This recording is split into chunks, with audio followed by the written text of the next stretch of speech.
বক্তব্যকে এত সুন্দরভাবে ব্যক্ত করার জন্য। এখন আমরা একটি আবৃত্তি করার জন্য অনুরোধ জানাবো আমাদের কলা বিভাগের অধ্যাপক শ্রী শ্যামাপ্রসাদ সাপড়া মহাশয়কে।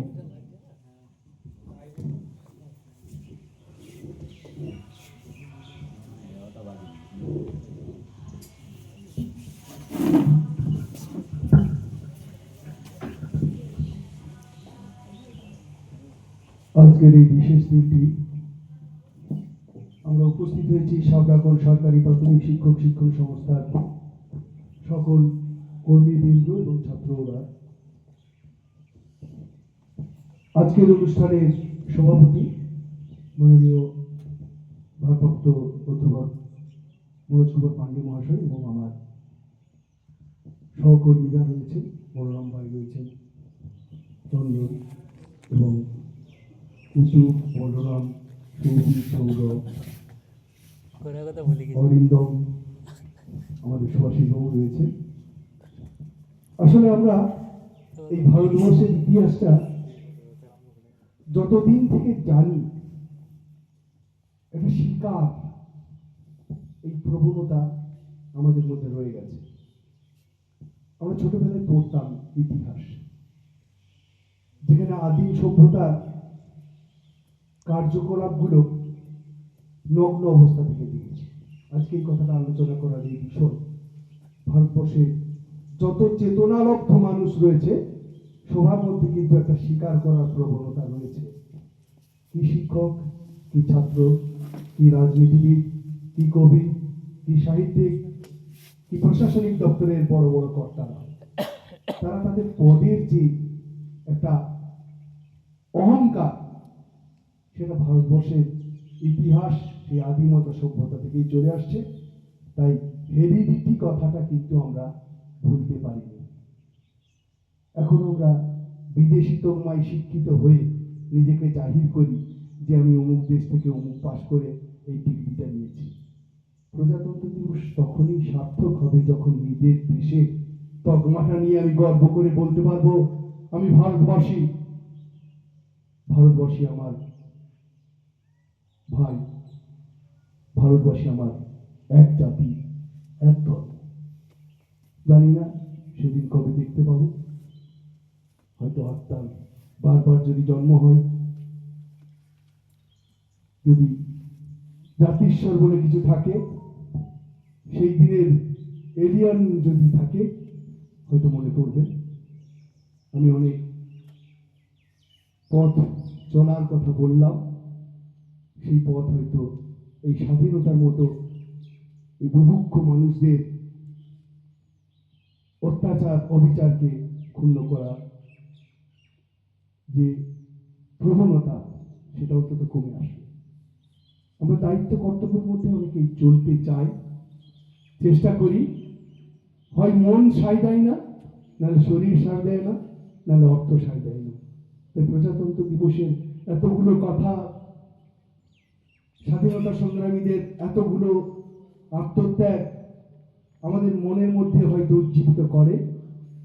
সেই উজ্জীবিত ভাষাগুলো আমাদের পিতামাতার প্রতি শ্রদ্ধা থেকে, তাদের গর্বের যে স্বীকারোক্তি থেকে আমাদের যেটুকু করা দরকার সেটা করব। এইগুলো প্রতিজ্ঞা নেওয়ার দিন আজকে। এই যে ভারতবর্ষের স্বাধীনতা, একটা প্রজাতন্ত্র দিবস আর একটা 15ই আগস্ট।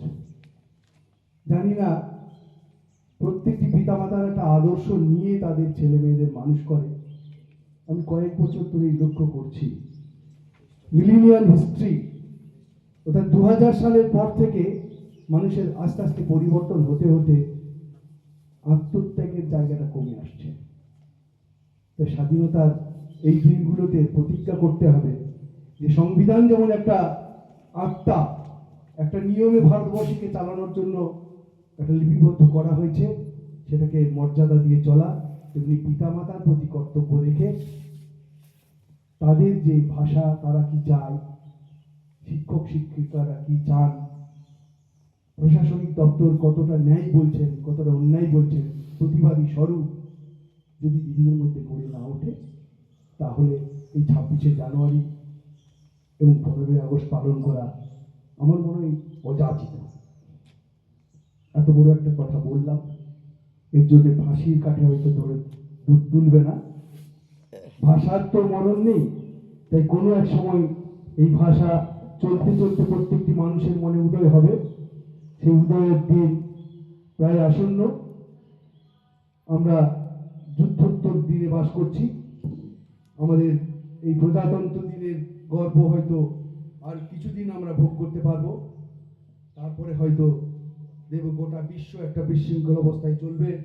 কারণ এই ভাষাটা বলছি আমার শিল্পী জীবনের একটা নান্দনিক দিক থেকে, যেখানে সকলের ধৈর্যচ্যুতি ঘটবে, কিন্তু প্রতিটা দিন প্রতিটা সময় আমরা পা ফেলে ফেলে আগিয়ে যাব আমাদের অস্তিত্বকে টিকিয়ে রাখার জন্য, অস্তিত্বকে ধরে রাখার জন্য, মেনে নেওয়ার জন্য এবং মনে নেওয়ার জন্য। আমি আজকের দিনের একটি কবিতা পাঠ করব। আমাদের 3টে দিক আছে, জল, স্থল আর আসমান। সেরকমই একটা পরিস্থিতিতে কবিতার নাম কৈলাস। আমার বাঁকুড়ার বাংলা ভাষা আমি পাঠ করে শোনাচ্ছি।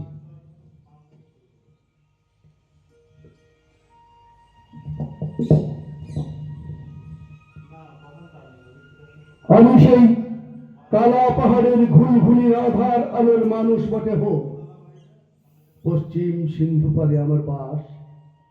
মেলা বছর কেটে গেছে, এই আমার উমেশ সাল বছর পার। আমার তখন বারবারন্ত সংসার, বিদেশি ছোড়ার ঝঞ্ঝনানি, গোলা বারুদের বালাই ছিল নাই। আমার গুপ্ত ধনরত্ন ভাণ্ডারে তখন মজুদ ছিল মহাবীর, বুদ্ধ, চন্দ্রগুপ্ত, সমুদ্রগুপ্ত, অশোক, নাগার্জুন, কালিদাস, বানভট্ট, কৌটিল্য, চাণক্য, ধন্বন্তরী, চণ্ডীদাস, জয়দেব, ধীমান, বিদ্বান। হঠাৎ বিস্মরণে আমরা সামনে মাকে আঘাত হানলো ওই বেশরম পার্সিরা। নিঘাত নিঘাত ওরা মেরেছ। তারপর নিজেরাই মায়ের ভূমিতে জমির দখলে কত বিদ্রোহ হলো, তাও মালুম আছে বটে। আমার মায়ের সন্তানরা প্রতিবাদ করে যুগে যুগে আজও বেঁচে আছি। আবারও মাকে আকলাতে জীবন বায়ু যোগান দিতে উমন সালে বসেছে। সেই 327 খ্রিস্টপূর্বাব্দের ওই আলেকজান্ডারটা আমার ভারত মায়ের নাম ছড়ালাক পৃথিবীর কোণে কোণে।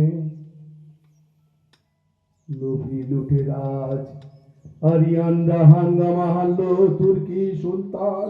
তত হাঙ্গামা ভারত মা ততই বিচ্ছুরণ ছড়ায় লালিত করলো প্রতিবাদী বিপ্লবী সন্তানদের উপর। হাঙ্গামাকারীদের রোধে হাজার হাজার শক্তিধরী সন্তান। মা আমার বড় দুঃখী গো, ব্যথায় কাতর তার সন্তানদের চোখের জল মুছে নিজের আঁচল ভিজিয়ে নিয়েছে স্নেহ বসে। আমার সামনে ঘটেছে ওই বণিক সাহেবদের অত্যাচার। কোন মুলুক থেকে আসা কাফেরদের দায় আপ্যায়ন করলে বুঝি এমনটা হতো? কে জানতো, কে দিত ঠাঁই?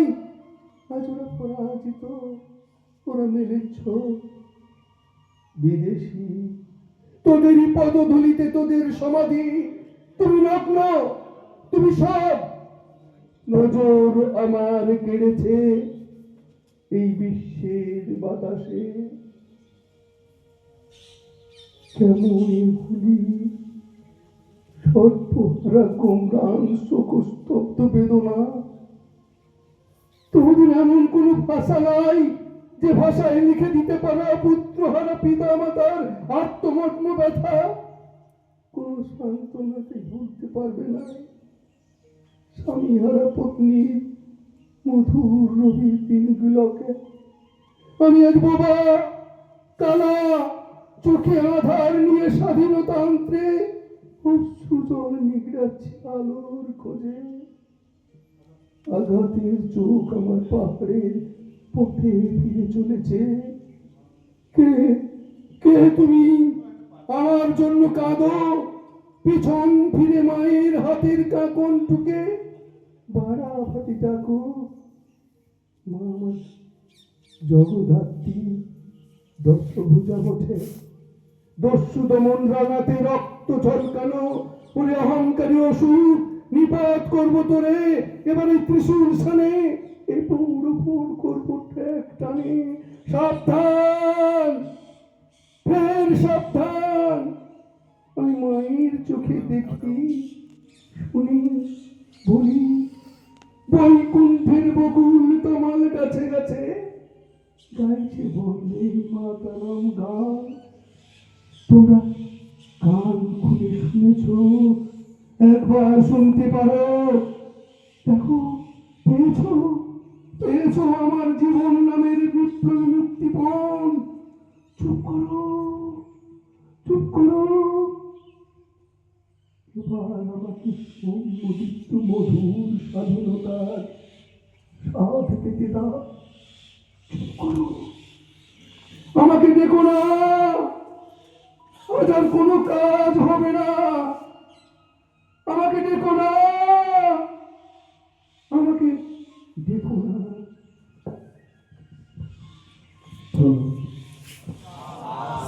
ধন্যবাদ জানাই আমাদের কলা বিভাগের অধ্যাপক সভাপতি ছাত্র মহোদয়কে এত সুন্দর একটি আবৃত্তি পাঠ করে শোনানোর জন্য।